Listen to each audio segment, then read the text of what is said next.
Hello friends, आज का हमारा टॉपिक है nature and duration of liability. मतलब लायबिलिटी दायित्व का नेचर, प्रकृति और अवधि क्या होगी। सेकंड है एंटीसीडेंट डेब्ट। एंटीसीडेंट डेब्ट का मतलब होता है पूर्ववर्ती ऋण। एंड तीसरा है रूल ऑफ दाम दुपट। दाम दुपट के नियम क्या क्या है। ये तीनों टॉपिक हमारे चैप्टर जो कि हिंदू लॉ में है उसके एक चैप्टर डेब्ट या ऋण के तहत है। और ये LLB first year second semester का पेपर नंबर 4 है। नेक्स्ट, सबसे पहले हम देख लेंगे कि दायित्व का प्रकृति कैसा है। अब दायित्व के प्रकृति को समझने से पहले हमें ये जानना पड़ेगा कि दायित्व क्या होता है, जो कि हमने इसके पहले वाले वीडियो में बृहद रूप से चर्चा किए थे कि लायबिलिटी या दायित्व क्या है। लायबिलिटी या दायित्व किसका? रीपेमेंट ऑफ डेब्ट, मतलब ऋणों के पेमेंट का, ऋणों के भुगतान का दायित्व किसके ऊपर होगा, कैसे उत्पन्न होगा, इसके बारे में हमने चर्चा किया था। नेक्स्ट, नाउ अब हम लोग देखेंगे लायबिलिटी या दायित्व की प्रकृति कैसी होगी। अब दायित्व की प्रकृति किस प्रकार से किया जाएगा या इसके सोर्सेस क्या है, दायित्व के सोर्सेस क्या है। तो इसमें मैंने अपनी किताब में लिखा कि 3 हेड्स के अंडर में इसके सोर्सेस बताए गए हैं। पहला है रिलीजियस, मतलब धार्मिक। सेकंड है मॉरल, दैट इज नैतिक। एंड थर्ड इज लीगल, जो कि विधिक कहा जाता है। तो सबसे पहले हम लोग रिलीजियस पर ध्यान देंगे। तो ये कहा गया है the religious obligation is attached to the coparceners, मतलब ये जो धार्मिक दायित्व है ये किनके ऊपर है, ये कोपाशनल्स के ऊपर है, मतलब कोपाशनल्स के ऊपर है, कोपाशनरी प्रॉपर्टी के ऊपर है। ना ये जो बेस्ड है किसके ऊपर है, एक सिद्धांत के ऊपर बेस्ड है और वो सिद्धांत का नाम है doctrine of pious obligation. But इसमें एक कंडीशन अप्लाई किया गया है कि ये जो पवित्र दायित्व का सिद्धांत है ये इलीगल या इमोरल कारणों से अगर ऋण लिया गया है तो उस पर एप्लीकेबल नहीं होगा, ये कहा गया है डॉक्ट्रिन ऑफ पायस ऑब्लिगेशन में। राइट, अब पायस ऑब्लिगेशन क्या होता है उसको देखेंगे। पायस ऑब्लिगेशन का मतलब है कि अगर पिता द्वारा कोई ऋण लिया गया है उस किसी नैतिक कारण के लिए या फिर विधिक कारण के लिए, अगर पिता द्वारा कोई ऋण लिया गया है उसको अगर पुत्र के द्वारा भुगतान किया जाता है या पुत्र के द्वारा पिता को ऋण मुक्त किया जाता है तो उसको क्या कहते हैं, पायस ऑब्लिगेशन या पवित्र दायित्व। ये भी माना गया है, शास्त्रों में ये भी माना गया है कि यह एक ब्लेस्ड काम है पुत्र द्वारा कि वो अपने पिता को ऋण मुक्त कर रहे हैं। बट अगर पिता के द्वारा जो ऋण लिया गया है वो इमोरल या अनैतिक कारण से लिया गया है तो पुत्र का कोई भी दायित्व उत्पन्न नहीं होता है या पुत्र को उस ऋण को भुगतान करने से बरी कर दिया जाता है। बट ये पवित्र ये नैतिक कारण से लिया गया, ऋण नैतिक कारण से लिया गया कि अनैतिक कारण से लिया गया है, इसको देखने के लिए जिस समय ये ऋण लिया गया था उस समय को ध्यान में रखते हुए ये निर्णय लिया जाता है। अब इसके लिए पिता के ऋण के भुगतान के लिए पुत्र जो है वो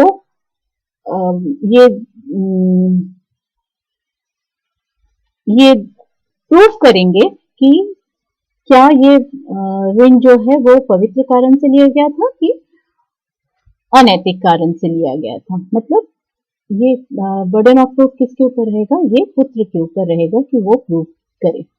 नेक्स्ट, ये कोर्ट ने भी पुत्र को डिस्चार्ज कर दिया या पुत्र की लायबिलिटी को डिसमिस किया। अगर डेब्ट जो ऋण है वो अनैतिक कारणों से लिया गया है तो फिर पुत्र का कोई दायित्व नहीं बनता, ये कोर्ट के द्वारा भी कहा गया है। अब पायस ऑब्लिगेशन का मतलब होता है ऐसा ऋण जो कि रिलीजियस होना चाहिए, वास्तविक होना चाहिए, जेन्युइन होना चाहिए, डेडिकेटेड होना चाहिए, रिस्पेक्टफुल होना चाहिए, तो इसको हम क्या कहते हैं, पायस ऑब्लिगेशन। अगर ये कारण नहीं है तो उसको हम लोग पायस ऑब्लिगेशन की बात नहीं कर सकते। फाइन, नेक्स्ट, अब ये बार बार कहा गया है कि ये जो रिलीजियस ऑब्लिगेशन है, मतलब ये जो धार्मिक दायित्व है या पवित्र दायित्व है, ये खाली पुत्र पर नहीं है, ये पुत्र पर भी एप्लीकेबल होगा, ग्रेट ग्रैंडसन पर भी एप्लीकेबल होगा और ग्रेट ग्रैंडसन, मतलब 3 पीढ़ी तक ये एप्लीकेबल होगा। इसीलिए सबसे पहले हमने क्या देखा कि ये कोपार्टनर के ऊपर एप्लीकेबल होगा, ये कहा गया है। तो ये कि जॉइंट लायबिलिटी है, ये किसी का पर्सनल लायबिलिटी नहीं है और ये फैमिली प्रॉपर्टी के ऊपर ही बेस्ड है, ये पर्सनल प्रॉपर्टी के ऊपर बेस्ड नहीं है। नेक्स्ट, पायस ऑब्लिगेशन जो है ये एक मोरल ऑब्लिगेशन है। पायस ऑब्लिगेशन कोई लीगल ऑब्लिगेशन नहीं है, ये क्या है, मोरल ऑब्लिगेशन है। और हमने जब भी देखा कि हिंदू लॉ में या स्क्रिप्चर्स में हमने देखा हमेशा मोरल ऑब्लिगेशन को ज्यादा महत्व दिया गया है रादर देन विधिक अधिकार। सो यहाँ पे भी वही कहा गया है कि ये मोरल ऑब्लिगेशन है कि वो पिता के द्वारा लिए गए ऋण का भुगतान पुत्र के द्वारा किया जाए, ये एक पुत्र का पवित्र दायित्व बन जाता है। ये बहुत ही भारत में ये जो लायबिलिटी है या ये जो दायित्व है, ऋणों का भुगतान का जो दायित्व है, ये कोई मॉडर्न कंसेप्ट नहीं है, ये बहुत पहले से चला हुआ एक कंसेप्ट आ रहा है। एंड ये डॉक्ट्रिन एप्लीकेबल किस पर होगा, फैमिली प्रॉपर्टी पर होगा। और बहुत ही सुंदर तरीके से एक पॉइंट को समझाया गया है कि किसी प्रॉपर्टी में अगर हमारा विधिक अधिकार बनता है जब से हमने उस फैमिली में जन्म लिया, मतलब अगर हमारा बर्थ राइट है किसी प्रॉपर्टी को एंजॉय करने का, तो हमारा ये दायित्व भी बनता है कि उस पर अगर कोई ऋण है तो उसका भुगतान किया जाए। तो कहीं ना कहीं ये एक बर्थ राइट के अगेंस्ट में लॉजिकल कॉरोलरी है। लॉजिकल कॉरोलरी को हम क्या कहते हैं, तार्किक परिणाम है। बर्थ राइट का तार्किक परिणाम क्या है, doctrine of pious obligation. And ये जो डॉक्ट्रिन है, ये सिद्धांत जो है, वो सिद्धांत दयाभाग स्कूल ने रिकॉग्नाइज नहीं किया, it is only recognised by Mitakshara school. अब अव्यवहारिक डेब्ट क्या है, पायस ऑब्लिगेशन जो है वो अव्यवहारिक डेब्ट के ऊपर अप्लाई नहीं होगा। सो अव्यवहारिक क्या होता है, अव्यवहारिक डेब्ट का मतलब होता है the sons are liable for the father's debt। हमने जाना है कि हमेशा जो सन है वो लायबल होगा पिता द्वारा लिए गए ऋण का भुगतान के लिए। बट ये बहुत इंपॉर्टेंट है कि अगर ऋण अव्यवहारिक हो तो उसके लिए लायबल नहीं होगा पुत्र। राइट, तो अव्यवहारिक मतलब क्या, इलीगल, डिसऑनेस्ट, इमोरल, ये सारे डेब्ट क्या डेब्ट होंगे, अव्यवहारिक डेब्ट कहलाएंगे। अब अव्यवहारिक डेब्ट का मतलब क्या होता है, अनलॉफुल डेब्ट। एंड व्हाट इज अनलॉफुल, अब अनलॉफुल क्या होगा, जो लॉ द्वारा स्थापित ना किया गया हो या किसी लॉ को अगर ब्रीच किया जाता है तो उसको हम क्या कहेंगे, अनलॉफुल होगा। अब ब्रीच ऑफ लॉ को कैसे डिफाइन करेंगे, अगर कोई कृत्य आईपीसी के द्वारा या आईपीसी के तहत दंडनीय अपराध है तो वो क्या कहलाएगा, अनलॉफुल। एंड किसी और कानून में अगर उस कृत्य के कारण कोई दंड सुनिश्चित किया गया है तो वो भी क्या कहलाएगा, अनलॉफुल डेब्ट, मतलब अव्यवहारिक डेब्ट। So the immoral debt are those which are taken in furtherance of immoral purpose। अगर immoral कारण के लिए कोई डेब्ट लिया जाता है तो उसको भी क्या कहेंगे, हम अव्यवहारिक ऋण ही कहेंगे। These are the some of the reasons, या हमने जो देखा कि अव्यवहारिक ऋण क्या क्या कैसे होता है। अब थोड़े से हम कुछ पॉइंट्स हैं जिसको कोर्ट ने रिकॉग्नाइज किया है कि ये जो है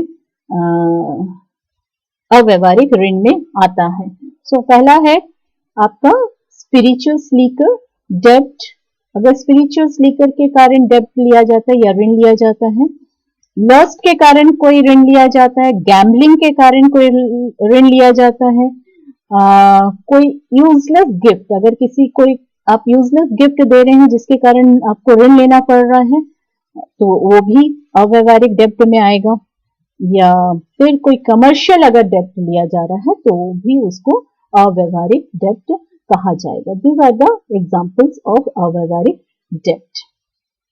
फिर बात आती है टाइम बार्ड डेब्ट। ऐसा कौन सा डेब्ट है जो कि टाइम, ड्यूरेशन क्या होगा, मेन द पॉइंट इज कि ड्यूरेशन क्या होगा किसी भी ऋण का। तो इसमें कोई पर्टिकुलर समय अवधि इसमें लिमिटेशन में नहीं दिया गया है, बट इसमें यह कहा गया है कि अगर इंडियन लिमिटेशन एक्ट के तहत कोई ऋण चुकाने की अवधि अगर खत्म हो गई है तो उसको माना जाएगा कि वो उसका टाइम इज ओवर। मतलब ये ऑब्लिगेशन या ये दायित्व तब तक पुत्र के ऊपर बना रहेगा जब तक, अगर पिता के ऊपर जब तक बना रहता है तब तक ही पुत्र के ऊपर बना रहेगा। ये कोई पर्सनल लायबिलिटी पुत्र का नहीं है। फाइन। सो यहाँ पे इंडियन लिमिटेशन एक्ट के तहत देखा जाएगा, अगर टाइम बार्ड है तो डेब्ट टाइम बार्ड कहा जाएगा, बट टाइम बार्ड डेब्ट अव्यवहारिक डेब्ट नहीं है। There is a difference between a time barred डेब्ट एंड अव्यवहारिक डेब्ट। मतलब अगर टाइम बार्ड हो गया है, अब उस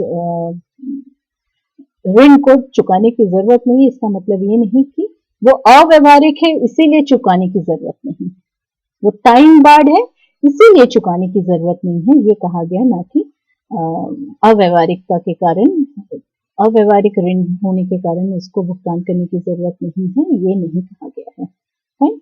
next, the point is burden of proof. अगर डेब्ट का भुगतान करना है या डेब्ट के भुगतान से छुटकारा मिलना है तो उसको कौन प्रूव करेगा। अगर पिता के द्वारा ऋण लिया गया है और पुत्र के ऊपर ये ऑब्लिगेशन है कि वो ऋणों का भुगतान करें, तो पुत्र को अगर उस ऋण के भुगतान से छुटकारा पाना है या पुत्र को लगता है कि वो जो ऋण लिया गया था पिता के द्वारा वो अनैतिक कारणों से लिया गया था, तो ये पुत्र की रिस्पॉन्सिबिलिटी बनती है कि वो प्रूव करे, या पुत्र के ऊपर बर्डन रहता है कि वो ये प्रूव करे कि ये जो ऋण लिया गया था वो नैतिक कारणों से नहीं लिया गया था।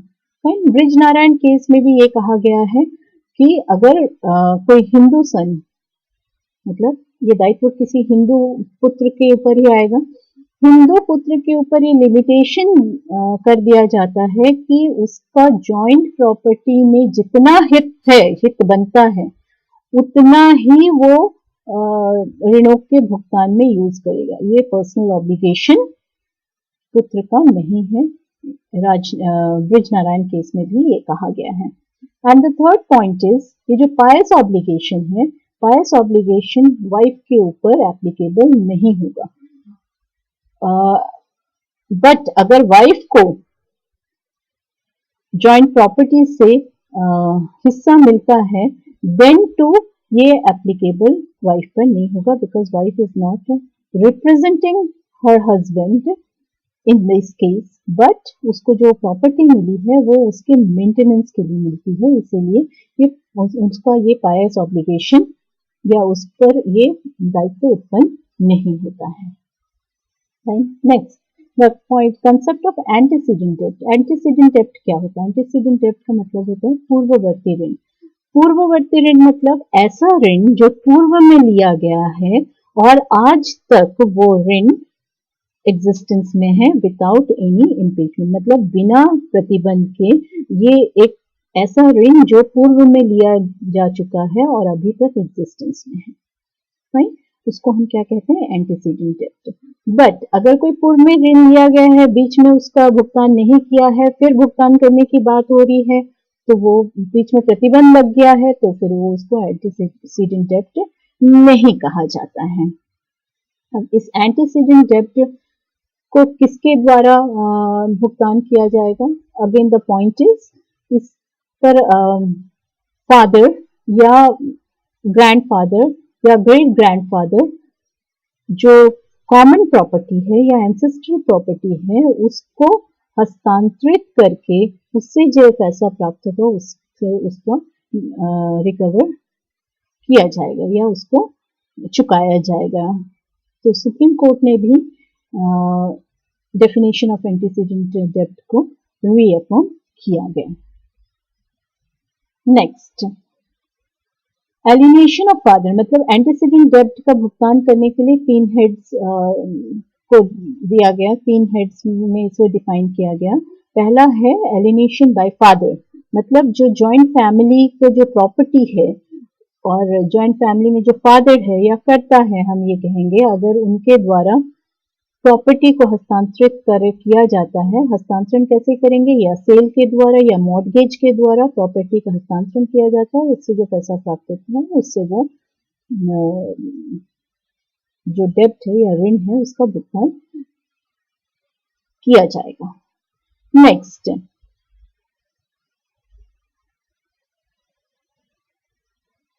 एक पॉइंट इसमें भी again the condition will apply कि डेब्ट must not have been taken for an illegal और इमोरल पर्पस।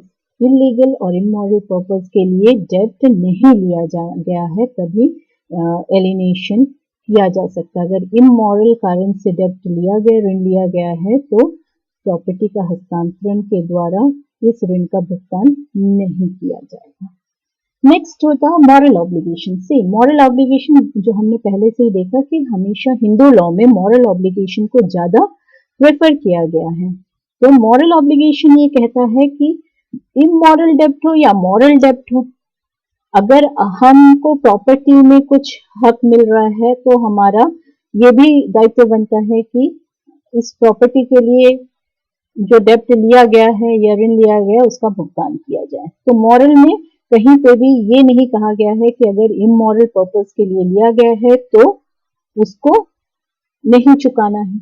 मॉरल में कहा गया है ऋण किसी भी कारण से लिया गया हो, ऋण का भुगतान होना आवश्यक है। फाइन। नेक्स्ट, थर्ड जो ऑब्लिगेशन है वो लीगल ऑब्लिगेशन की बात करते हैं। तो लीगल ऑब्लिगेशन में कहा गया है कि beside religious and moral duty there is also legal obligation to pay back the डेब्ट secured by father. With respect to money debt of the father, son may be bound by proper proceeding take in a court of law by a creditor against the father, although the sons are not named parties to the suit. The whole family property is liable for the debt incurred for the benefit of the family by the father as a manager. Reasonable interest on such debt is also payable by the family.